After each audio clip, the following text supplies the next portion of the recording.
Welcome back to the JCPod, partner with Stare Down Sports. Stare Down greatness. I'll tell you what, people. It feels weird to get on here and not have to do a breakdown today. Bit of a strange thing for you, boy, but it's gonna be a fun one today, regardless, man. As you can see, it's gonna be going across the top here in a minute. We're in the teens until college football's here. We're 30 days away from NFL Week 1, so I just can't believe it's August. That's another thing that's like crazy. It's like, wow, it's finally August. We've officially reached that time of year where, the fall's starting to loom a little bit. Got occasional chilly days here and there, but still probably going to be hot most of the month. But man, if fall's here and August is here, that means football's here. So yeah, today, like I said, it's going to be pretty simple. We're just going to go over some NFL news. I have some just stuff to talk about when it comes to like small little minor injuries in camp. Maybe some other more serious injuries, other stuff going on. A bunch of that stuff. And then we're going to end today talking the top 25. I just want to go over because it was officially released. Or at least they released a preseason poll. So I want to go over that. And yeah. That's going to do it for today. Nice little simple Tuesday. So let's get into it. Quentin Williams is going to be out 1 to 2 weeks with a calf injury. And this is the NFL news going back to last Thursday. Aaron Glenn said sitting Williams was a precautionary move and that the injury isn't expected to be a long-term issue. So probably the smart move, especially with one of your more dominant players. It's very early on in the offseason. If he's already dealing with the calf tightness, no reason to risk it. Just sit him down and hopefully he can heal. Especially for a team this year that, this is probably going to be a team that looks to play a lot of defense and run that football. But Aaron Glenn came out and said, we want to make sure this player is going to be good. We know what he's all about. We know what he can do. We wanted to hold him out, and we'll see how that goes. So obviously, it's only Tuesday this week. I'm assuming that we'll hear more about this probably about a week-ish from now. But yeah, I just want to bring that up because that's hopefully not going to be too big of an issue. But the fact that it's a calf injury too, especially for a defensive lineman, hopefully that doesn't linger into anything worse. This is an interesting one. I don't know what's really going to come of this, but Micah Parsons has requested a trade from the Cowboys. I don't think he's going to officially get traded, but he put out this big old statement on Thursday or Friday that basically was like, I don't want to be with this team. I no longer want to be held to closed-door negotiations without my agent present, a bunch of other stuff. So it's this Jerry Jones situation just gets wilder and wider. If we're being honest, it's probably going to be the same thing that always happens. Jerry's going to wait too long, and he's going to pay too much more than he should. But this is at least just something I wanted to bring up because, obviously the fact that he requested a trade, he goes to show how frustrated he is. And apparently he's had this in his notes section for a while before it officially got released. They made it sound like, from what I've heard, like it's been like at least like a week where it's just been sitting in his notes section waiting to be released for something like basically that when I think Jerry Jones basically came out and said, don't worry about the Micah Parsons situation. We'll get that figured out. And Micah had this saved in his notes section for that exact reason. It's like, you think everything's going to be fine? Boom. Put this out. Now, like I said, are they going to trade him? I doubt it. I just don't get... I'll be honest, it's just one of those things where it's like, what's up with this extracurricular? It's the same thing that's going on with the Bengals, where it's like, man, just sign your guy. Like, why do you got to do all this extra BS, all this extra stuff? Because now, hey, guess what? DJ Watt signed. So now that deal just went up even more. Now you got to pay them that much more. And it makes no sense. Because you would think that if you pay it ahead, you make more money. It's one of those weird things where if you pay it ahead, you make more money in the back end. And I generally don't get why some of these teams don't pay ahead, especially like Micah Parsons. Like, this should be one that's like, almost no question. If it's $40.1 million a year, give him $40.125 or something like that. Give him just enough to give him that max deal, and then especially with the NFL salary cap that doesn't seem like real totally, you could just kick that can down the road. It'll be fine. But yeah, overall, like I said, I assume he's going to sign back to the Cowboys. I figure they'll get this done because we dealt with this with Myles Garrett earlier this offseason where he was demanding money, was very vocal about it, or demanding a trade, very vocal about it. Then, hey, guess what? They gave him $40 million. All of a sudden, it's like, okay, I'll sign. So I assume something very similar is going to happen like that in this situation. It's just a matter of how long does it take, how long does it drag out, and does it become an issue where it starts to hinder the team at all. Xavier Worthy returned to practice last week after clearing concussion protocol, so it sounds like it was just basically a quick couple-day thing, and then obviously he's out. Apparently, there was an evaluation showed that fluid was in Worthy's ear was causing the problems with equilibrium, and that he did not have an actual concussion. So that's actually really good news. That he wasn't even injured at all. He just had like an excess of water in his ear or something that caused him to feel weird. Which is that's crazy. It also shows you how crazy like some of these minor injuries can like really hamper you. Like water in the ear. That just cause your whole brain to be messed up. It's like, huh? Who would have thought? Keenan Allen apparently has mutual interest in a reunion with the Chargers. As of right now, he visited on Friday. Nothing more. Since then, he spent his first 11 years there. After spending excuse me, I don't know why. Jesus, wake up. No, but he spent 1 year with the Bears. Before that, he spent 11 years with the Chargers. I think they should get him back, honestly. But I think he'd be a great possession receiver. I mean, he's going to be one of those guys. He'd be a good...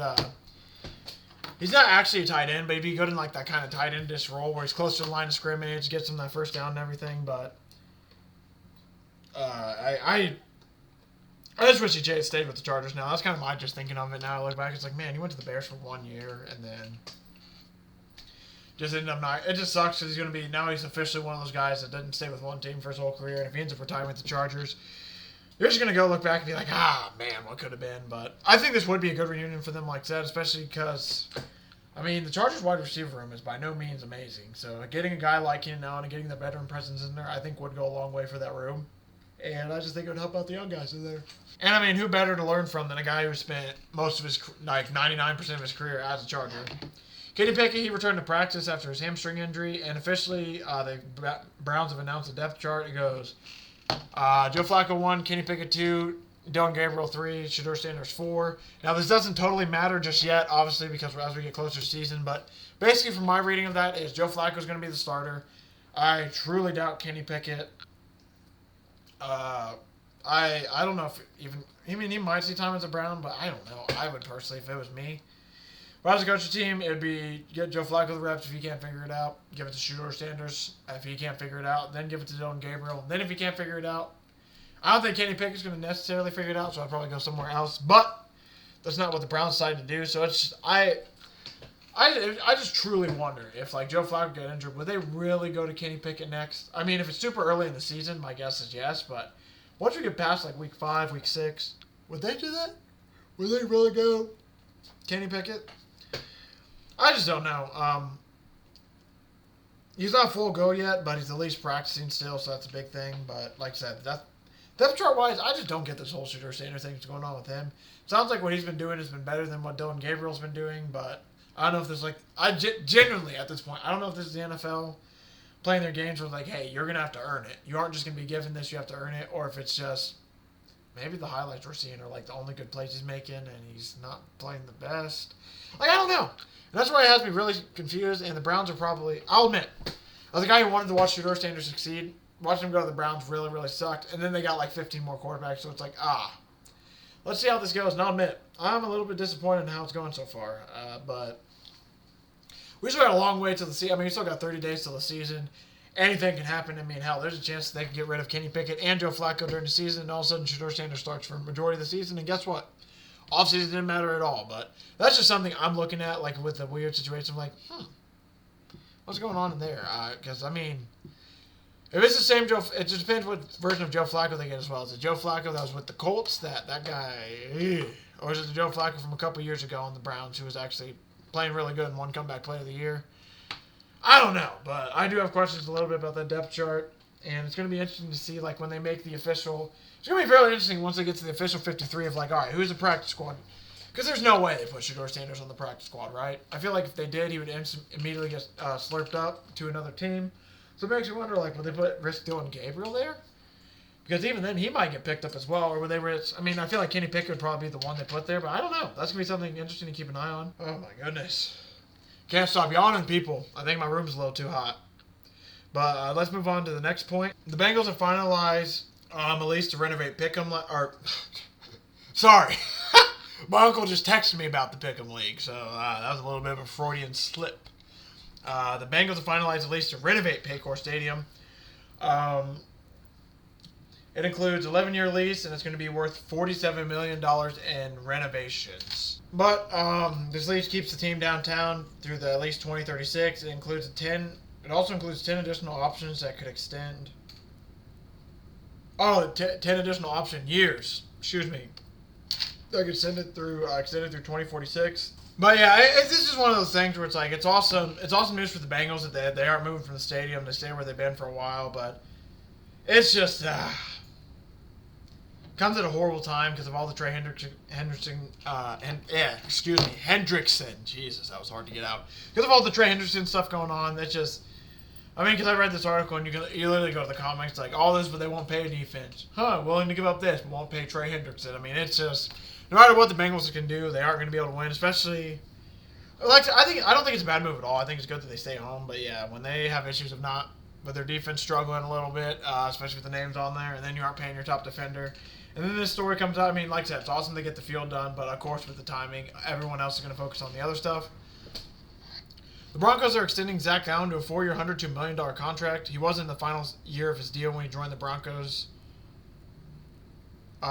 He was entering the final year of his contract after joining the Broncos on a 3-year deal in March of 2023. He came out breakout year last year, and he earned second-team All-Pro honors. This is last year he had 61 tackles for 61 tackles, 15 tackles for loss, 40 quarterback hits, and 8.5 sacks. His 50 pass rush wins when lined up as defensive tackle were the most in the NFL last season. That was a bit of a mumble to read, but if we're being honest, 61 tackles, 15 tackles for loss, 40 QB hits, 8.5 sacks for defensive lineman.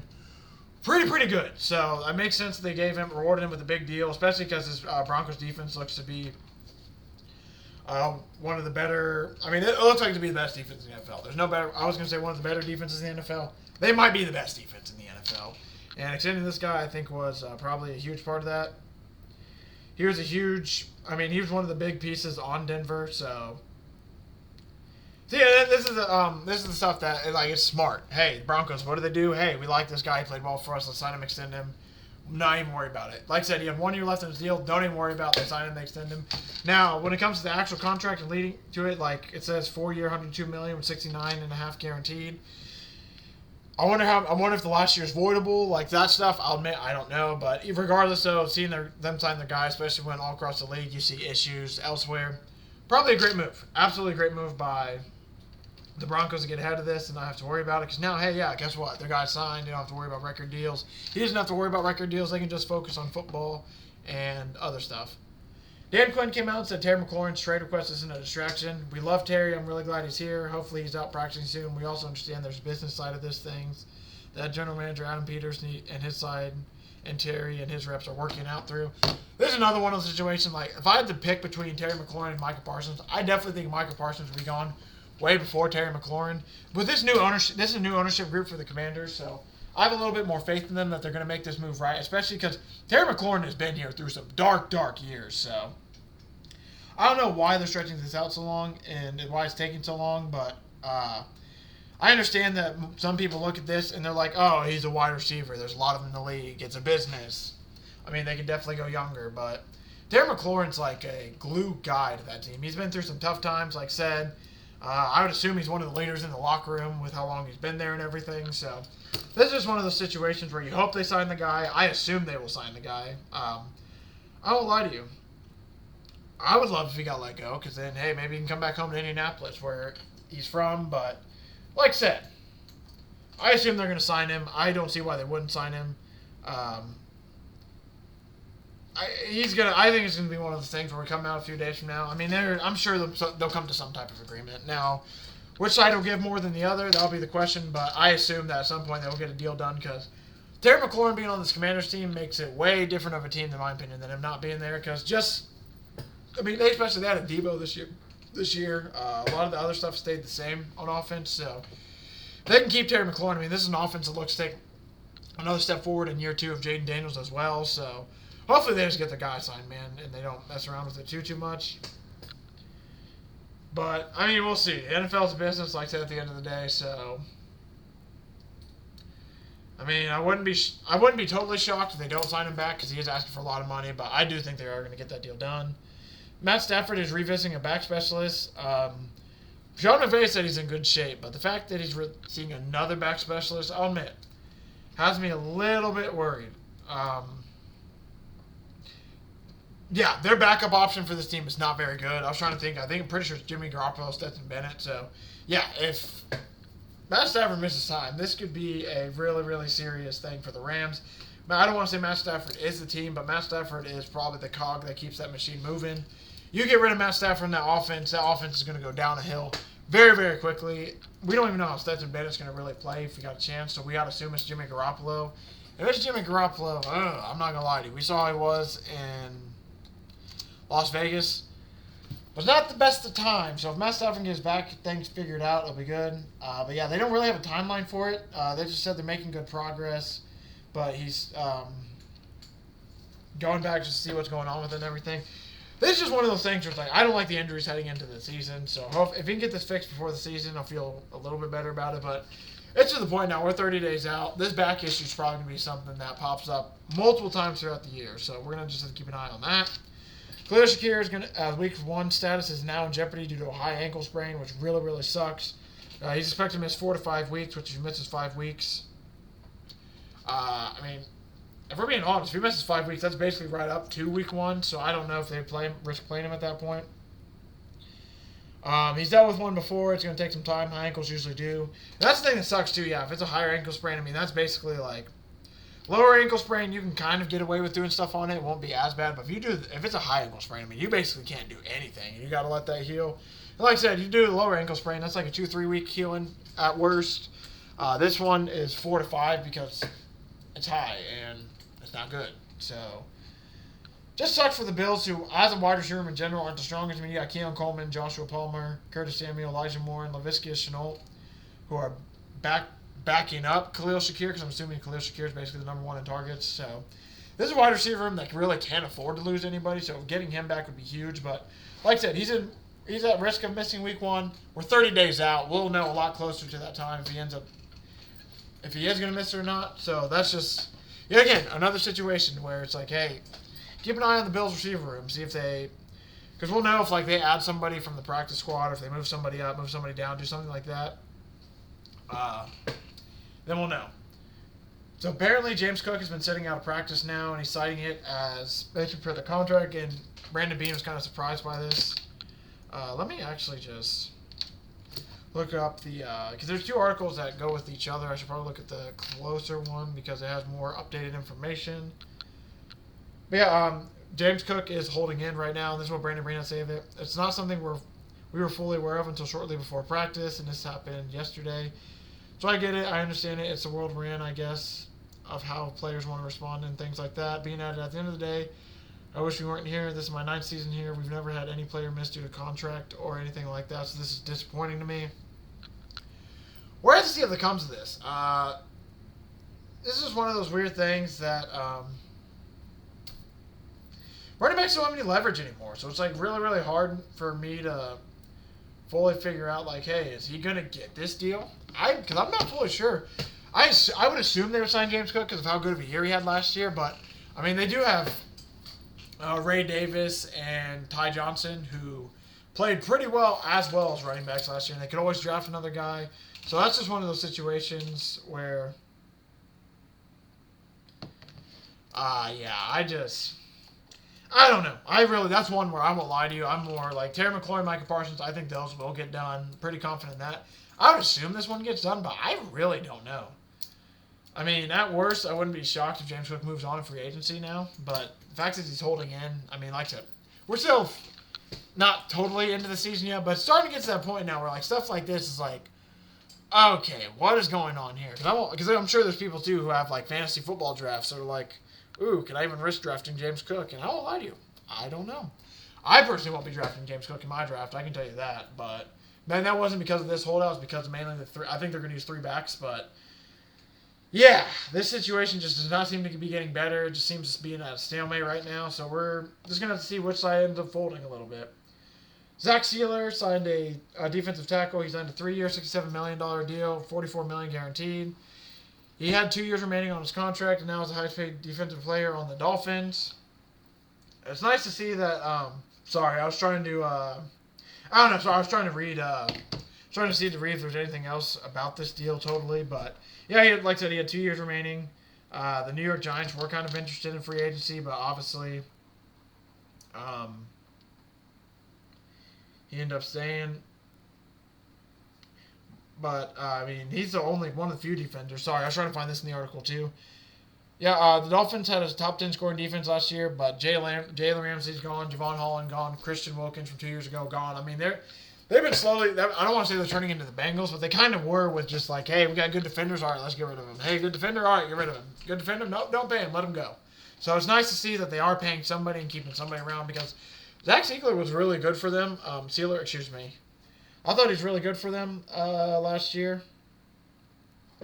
And I just think it's a great ad. I mean, like I said, 2 years guaranteed. They gave him 3 years added on. Now they don't have to worry about this. That's one less position to worry about. And especially rushing the passer sport in the NFL. So if you have a good defensive lineman, you might as well pay him because you can't find amazing defensive linemen anywhere.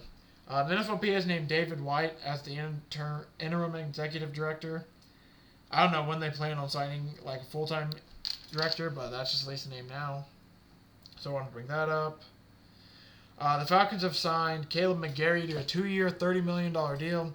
He was originally set to become an unrestricted free agent following this season, but now that the fact they've signed a deal, he'll be staying there even longer.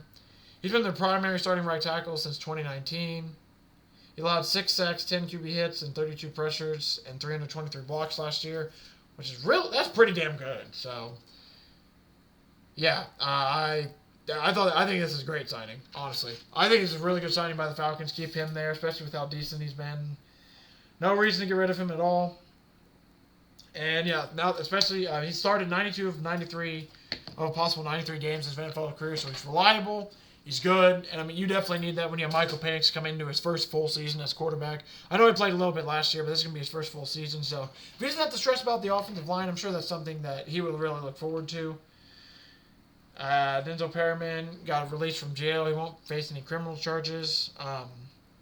He was arrested Friday evening on a weapons charge during a traffic stop and vehicle code violation. I don't know if the Chargers have announced. I'd say the Chargers have not really said anything about it. So I guess we'll just have to see. I'm assuming he'll stay with the team, but I'm assuming he'll stay on the team. Like, I don't think there's anything serious where they cut him or anything, but I at least just wanted to bring that up. Green Bay Packers cornerback Nate Hobbs has undergone a surgical procedure on his knee, and now he'll be kept out of training camp. He didn't want to speculate when Hobbs might return. That's what Matt LaFleur said, but he originally said he might be able to return after 3 weeks, but he did say he's not going to put a timetable on that, so I guess we'll just have to, I'd basically say 3 weeks from now we'll probably revisit and see like, oh, hey, is he on his way back? Is it taking longer? Whatnot and all that, but another injury, Mason Taylor, sorry, I don't know why it took me so long to find his name. Mason Taylor has a high ankle sprain, and he's going to be sidelined for at least a week. Must be nice being young, right? One guy gets a high ankle sprain, he's out 3 to 4 weeks. I know Khalil Shakir's not that much older than Mason Taylor, but Mason Taylor gets a high ankle sprain, he's only out a week. Hopefully that means the severity of his is not nearly bad at all. But yeah, the fact he's going to be out a week just sucks for the young guy, especially because it sounds like he's been doing really, really good in practice for them. The Philadelphia Eagles, added to their secondary, they acquired Jacorian Bennett from the Las Vegas Raiders, and they traded Thomas Booker the 4th over. I'm just assuming because it's the Eagles, this corner's going to end up becoming really, really, really good. Sounds like he was basically up-and-coming-ish, where he was still trying to kind of find himself in the NFL, and they traded him for a defensive lineman that, I'll admit, I don't know exactly how good he was, but I don't think he was horrible at all. But the fact that the Eagles lost Darius Slay, I mean, they basically, this guy, I don't want to say replace Darius Slay, but he's going to eventually, I assume at that point, replace the position at least. Kyron Williams has signed, and then I got 2 more things to talk about. Kyron Williams signed a 3-year, $33 million extension with, I believe, $23 million guaranteed. For most of the offseason, the team's been working on this deal, so it's nice to see they actually got it done. Last year he put up 1,100 rushing yards in 12 games. 5.0 a carry was a career high, and it's 95.5 per game, led all running backs. This is a great deal for them, especially because now I don't know what to expect from Blake Corum. I won't lie to you. I think he'll be okay, but the fact that Kyron Williams is so damn good, and Blake Corum, I don't know if he has that speed exactly, so I think that him and Blake Corum will be a great tandem. I expect Kyron Williams to get a decent amount of carries, though, again, and then Blake Corum obviously be there to spill here and there. And the final news thing I want to talk about before we head over to the top 25 in college football is Teddy Bridgewater. Teddy Bridgewater is returning to the NFL with the Buccaneers. Jason Licht came out and said that he visited the team and the Bucs plan to sign him. This will now be his 8th team in 12 years. This is coming after he coached high school. And then I don't know if he's just done coaching high school now then or whatnot. Bridgewater said last month that he was suspended from coaching. Oh, here we go. He suspended from coaching Miami Northwestern. Finance Smith said he reported to the school, and that even though he said he reported all this to the school, he said, I'm not going anywhere. Bridgewater said on social media, if that comes down to it, I will volunteer from the bleachers like I used to in 2018 and 2019 when no one had a problem. So this makes me basically wonder if he's just like, hey, I'm going to be back up this year because I'm suspended, or if he's actually, like, I'll admit, this situation's a little bit weird, but I don't blame him for being a backup. I mean, backup quarterback's decent money, and he's going to a team that's pretty good. I mean, I don't think they'll have to play him. Baker's been decent with his health, but you could have worse backups, I guess. There's one way to put it, but that will do it for the NFL portion. Now, we'll look at college football real quick. BYU is looking to fill unexpected hole at QB still. DJ Lagway logged his first practices since recovering from his calf injury. And I think it's basically anything that's big other than that. Like Deion Sanders announced that he's back at practice and everything. He should be good.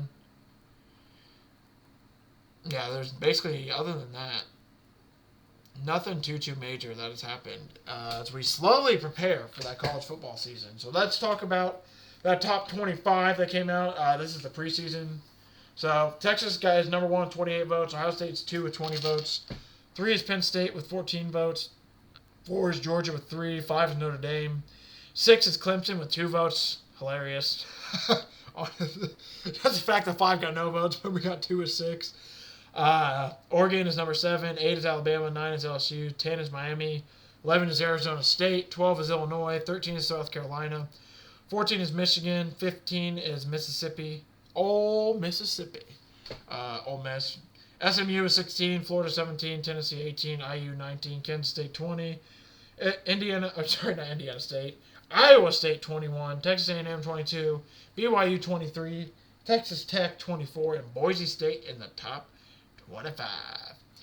So if we had to guess, one team out of the usually one team out of the top 10 always drops out of the rankings completely.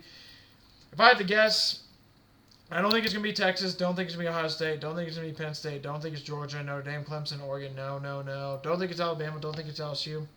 I do think it might be Miami, though, mainly just because of the Carson Beck factor. I wouldn't be shocked if Miami goes 9-3, though. Will 9-3 keep them in the top 12? I don't know. That's a good question, but I wouldn't be shocked at 8-4, 7-5, but just if I had to pick a team out of the top 10 that I think is going to fall out, I think it would be Miami. I mean, Alabama. I just don't think Alabama's going to fall out. And then, yeah, like Clemson, I expect them to have a decent year. Even in that 9-3, I don't think 9-3 will take them out of the top 25. Those top 5 teams, I expect all to be in the top 10 by the end of the season. Yeah. And then, like, 11, Arizona State, that's going to be an interesting one. I wouldn't be shocked if they rise up. They might be one of the best Big 12 teams. Illinois at number 12.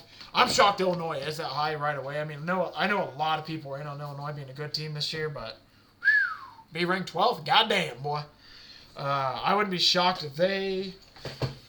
I mean, that's in the college football playoffs as of right now. I definitely think they can make it. Lower Sellers in South Carolina being 13, I don't think that's too shocking either.